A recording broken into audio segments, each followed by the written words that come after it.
फैज हमीद पर रिटायरमेंट के बाद भी खुफिया दस्तावेजात अपने पास रखने का भी इल्जाम। जरिए ने ये नहीं बताया कि ये कौन सी दस्तावेजात थीं जिनके हवाले से फैज हमीद पर ये इल्जाम आयद किया गया है। ISPR के ऐलान के मुताबिक साबिक DG ISPR को 4 इल्जामात पर ट्रायल करके सजा सुनाई गई। साबिक DG ISI को 4 इल्जामात पर ट्रायल करके सजा सुनाई गई। इन इल्जामात में सियासी सरगर्मियों में मुलव्वस होना, ऑफिशियल सीक्रेट एक्ट की ऐसी खिलाफ वर्जी करना है जो रियासती सलामती के लिए नुकसानदेह हो, इख्तियारात और सरकारी वसाइल का गलत इस्तेमाल और बाज़ अफराद को नुकसान पहुंचाना शामिल है।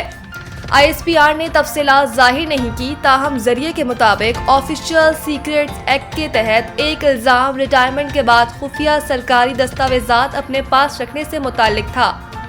हालांकि वो ये दस्तावेजात अपने पास रखने के मजाज न थे। सियासी सरगर्मी के इल्ज़ाम का ताल्लुक इनकी सियासतदानों से मुलाकातों और रवाबत से था।